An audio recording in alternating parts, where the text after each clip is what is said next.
Hi guys, welcome back to my channel রাত দিন blog. তো তোমরা কেমন আছো? আমরাও খুব ভালো আছি। তো অনেক দিন বাদে আবার একটা ভিডিও নিয়ে এলাম, কাশ্মীরি ভিডিও। এটা হচ্ছে শ্রীনগরের শিকারা রাইড। আমরা যেদিন আমরা শ্রীনগরে পৌঁছালাম, তো সেই দিনই আমাদেরকে ড্রাইভার দাদা বলে দিল যে আজকে শিকারাটা করে নাও, ভালো ওয়েদার আছে, বৃষ্টি নেই। তো আমরা তার কথাতেই আমরা শিকারাতে চলে গেলাম। তো যাই হোক, এখানে দাম দর করবে, আমি আগের ব্লগে বলেছিলাম এখানে দাম দর করে উঠবে, কারণ এরা প্রচুর দাম চায়। তো তোমরা দাম দর করলে ওরা দাম কমিয়ে দেয়। তো দেখো, আমাদের দাম দর করে এখানে শিকারাতে আমার মা প্রথমে উঠে গেছে।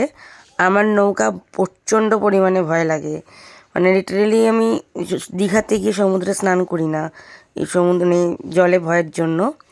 তো এখানে জোর জবরদস্তি আমাকে শিকারাতে তুলেছে, দেখতেই পারবে তোমরা। তো দেখো তোমরা।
শিকারাতে ওঠার পর না এতটা ভয় করছিল, আর মানে সাইডটা দেখো একদম সরু সরু, একদমই সরু সরু।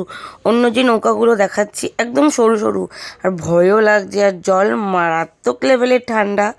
আর যে দাদা চালাচ্ছিল তাকে বললে সে আরও পরিমাণে নৌকা নাড়িয়ে দিচ্ছে। এত পরিমাণে নৌকাটাকে নাড়াচ্ছিল না, আমাদের নিজের ভয় লাগছিল যে এই না পড়লাম, এই না পড়লাম, এই না পড়লাম। আর এরকম সাইড দিয়ে অনেক নৌকা আছে যারা ব্যবসা করতে থাকে। এখানে অনেক মার্কেটও আছে, ফ্লোয়িং মার্কেট, সেটা তোমরা দেখতে পারবে। আমি গেছিলাম ফ্লোয়িং মার্কেটে, তোমরা দেখতে পারবে। আর জায়গাটা অসাধারণ একটা সৌন্দর্য আছে, অসাধারণ সৌন্দর্য। মানে এরকম সৌন্দর্য আমি এত জায়গায় ঘুরেছি, আমি সত্যি পাইনি। মানে নর্মাল একটা জলের মধ্যে শিকারা রাইড, কিন্তু ওটা অসাধারণ লাগছে, অসাধারণ। মানে না নিজে না গেলে ফিলিংস করা, মানে বোঝা একেবারে সম্ভব না। তো যাই হোক, জায়গাটা বিশাল ঠান্ডা ছিল, কিন্তু বিশাল মজা করেছি আমরা। আমাদের যে নৌকা দাদা ছিল, শিকারার দাদা, সে আমাদের অনেকক্ষণ ধরে ঘুরিয়েছে, অনেকক্ষণ ধরে। আর এখানে এতটা ঠান্ডা ছিল না, মানে আমরা এদিক ওদিক নড়াচড়া করতেও আমাদের ঠান্ডা লাগছিল। তাই যেখানে একভাবে বসেছিলাম ওই একইভাবে বসেছিলাম। তো দেখতে থাকো তোমরা। এখানে না এত মানে নৌকা আছে যে যারা ব্যবসা করছে, মানে কাওয়া বলো, ফল বলো, অনেক কিছুর আছে এখানে ব্যবসা করার জিনিসপত্র। নিয়ে নিয়ে আসে। কিন্তু আমরা তো মাত্র লাঞ্চ করে নৌকাতে উঠেছিলাম, তাই আর কি কাওয়া খাবো, তাই আমরা কাওয়া খাইনি। আমরা পরে একটা ভুট্টা কিনেছিলাম, যেটা আমার ভিডিওতে আছে। তো এখানে প্রচুর পেয়ে যাবে, প্রচুর প্রচুর। আমার মনে হয় যারা আমরা নৌকাতে ঘুরছিলাম তার থেকে বেশি ওখানে ব্যবসা করার লোক ওখানে নৌকা করে ঘুরছে। প্রচুর আছে, প্রচুর। দেখতেই পারবে একটু পরপর একটু পরপর। কিন্তু আমরা খাইনি, কারণ আমাদের মাত্র লাঞ্চ করে উঠে কে চা খায় বলো? তাই জন্য আমরা আর খাইনি। আর বাইরের দৃশ্যটা দেখো, মানে আমি আর নিজেদের না দেখিয়ে বাইরেটাই তুলতে বেশি আনন্দ পেয়েছিলাম, কারণ বাইরের দৃশ্যটা এত সুন্দর, এত অমায়িক, মানে বলা মুশকিল। আর ওগুলো হচ্ছে হাউস। আর আমাদের যে নৌকার দাদা, সে আমাদেরকে বলছিল যে এখানে কোন বাড়িতে কোন সিনেমার শ্যুট হয়েছে, ওই সব কিছু বলছিল। আর সবটা তো ভিডিও করা পসিবল না বলো, কারণ আমিও ওখানকার সৌন্দর্য উপভোগ করছিলাম। তো তাই জন্য যেইগুলো যেইগুলো আমার ভালো লেগেছে কিছু কিছু, সেগুলো আমি জাস্ট ভিডিও করে এনেছি। তো দেখতে থাকো তোমরা। একদিক দিয়ে আমি ভিডিও করছি, আরেক দিক দিয়ে বাবা ক্যামেরাতে ভিডিও করছে। আর ফোনের কোয়ালিটি আর ক্যামেরার কোয়ালিটির মধ্যে আকাশ আর পাতাল তফাৎ। তোমরা ক্যামেরার দেখলেই বুঝে যাবে যে এটা ক্যামেরার তোলা, এটা ফোনের তোলা। তো যাই হোক, এই দাদা আমাদেরকে অনেক ইনফরমেশান দিচ্ছিল, অনেক ইনফরমেশান। আর এই যে দাদারা হয় না, শিকারা যারা চালায়, তারা প্রচণ্ড পরিমাণে ভালো হয়, প্রচণ্ড পরিমাণে। দেখো, তারা আমার কোনোদিনও ক্ষতি করেনি, এবং তারা একটা কথা বলল, ওখানে নাকি অনেকে যায় তাদের সাথে বাজে বিহেভিয়ার করে, মানে খুব বাজেভাবে তাদের সাথে কথাবার্তা বলে। আমি বুঝতে পারলাম না কেন তারা ওদের সাথে মানে বাজে ব্যবহার করে, তারা কী ক্ষতি করেছে আমি কিছু জানি না বাবা। তো যাই হোক, আমাদের উনি বলছিল যে আপনারা একমাত্র হেসে কথা বলছেন, অনেকে আছে যে ধুচ্ছাড় করে কথা বলে। আমি বুঝে উঠতে পারলাম না কেন। তো যাই হোক, যার যার মেন্টালিটি, তার নিয়ে আমি কোনো কথা বলতেও চাই না। তো উনি আমাদেরকে অনেক রকমের জিনিস বোঝালো, দেখালো, অনেক কিছু বলল। তো যাই হোক, ওভারঅল উনি খুব ভালো ছিল, আমাদেরকে যে গাইড করছিল। তো চলো দেখতে থাকো।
তো মা বলছিল যে এখান থেকে একটা ভুট্টা নিই, তো আমার মনা যে আছে সে ভুট্টা কিনছিল। তো দেখো মানে আমরা জাস্ট টিভিতে দেখতাম যেভাবে ভুট্টা এইভাবে জিনিস কেনা যায়, কোনো তো কিনিনি। তো যাই হোক, ফার্স্ট এক্সপিরিয়েন্স খুব ভালো।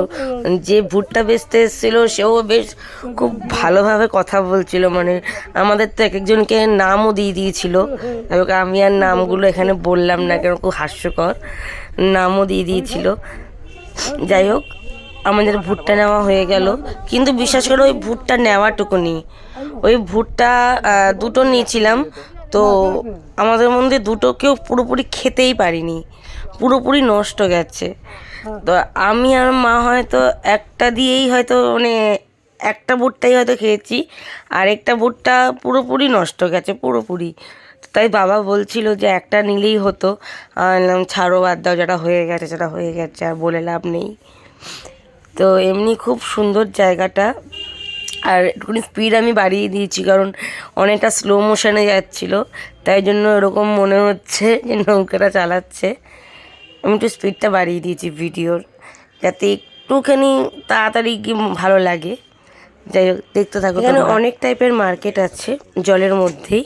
তো আমরা একটা মার্কেটে ঢুকেছিলাম কিছু জিনিস কেনার জন্য। তো মা কিছু একটা শাওয়ালা আর একটা চুড়িদারের পিস কিনেছিল। তো আমি, মা, বাবাই এসছিলাম, আর কেউ যায়নি ওই দোকানটাতে, কারণ নৌকা থেকে দিদাকে একবার বার করবো আবার ঢোকাবো, খুব ডিফিকাল্ট ব্যাপার। তো তাই জন্য ওই মার্কেটটাতে আমরা তিনজনই গেছিলাম। এবং মার্কেটের লোকগুলো বেশ ভালো ছিল, আর ওখানে না দাম দর করা যায় না, ফিক্সড রেট থাকে। ওই তার জন্য আর কিছু বলাও যাবে না, কোনো ফিক্সড রেট। যাই হোক, ওখানটা আমাদের যে দাদা ঘোরাচ্ছিল সে আমাদের একটুখানি বেশি ঘুরিয়েছে, কারণ ওনার সাথে আমরা কোনো বাজে ব্যবহার করিনি বলে। জানি না কেন হঠাৎ করে উনি আমাদের বলল, আপনাদের খুব ভালো লেগেছে, আমি আপনাদেরকে আর একটু বেশি ঘুরিয়ে নিয়ে যাচ্ছি। বললাম ঠিক আছে, কী আর বলবো, বেশি ঘোরালে কি আর না করব। তো একটু বেশি বেশি বলতে কি 5 মিনিট এক্সট্রা ঘুরিয়েছে। যাই হোক, আমাদেরকে ঘোরানোর পর আমাদেরকে ওই জায়গাটা দেখালো, যেই জায়গাটাতে ওই বাড়িঘরগুলো পুড়ে গেছিলো, মানে 5টা না কটা জায়গা হাউস পুড়ে গেছিলো, আমাদেরকে দেখালো। বাট জায়গাটা দেখে সত্যি খুবই খারাপ লেগেছে, তাই জন্য জায়গাটা আমি ভিডিওর মধ্যে নিইনি। এবার আমার খারাপ লেগেছে জায়গাটা নিতে, তাই আমি নিইনি, আদারওয়াইজ আর কোনো বিষয় নেই। তো দেখতে থাকো তোমরা।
ये पानी पूरा बर्फ हो जाता है ना,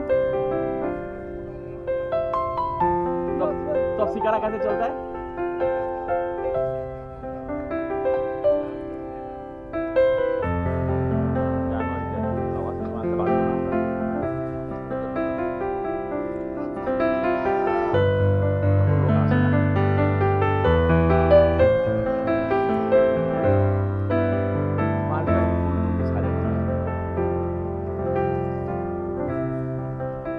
দেখে নিলাম হয়ে গেল, আবার যাওয়া গিয়া কি হবে বলো না।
তো চলো আমাদের শিকারার রাইড করা কমপ্লিট। আমাদের মনে হয় পুরোপুরি 2 ঘন্টা কত মিনিট জানি বেশ আমাদেরকে চড়িয়েছিল শিকারাতে। তো খুবই সুন্দর লাগলো, খুবই ভালো লেগেছে। তো চলো আবার দেখা হচ্ছে নতুন একটা ব্লগে। ভালো লাগলে লাইক করো, শেয়ার করো, সাবস্ক্রাইব করো, আর দেখতে থাকো পরের ব্লগটা, আরও ইন্টারেস্টিং হতে চলেছে। চলো আজকে একটুখানি টাটা। দিদার আমাদের আসুন ধরে যাচ্ছে দিয়েছি, লক করে দিয়েছি।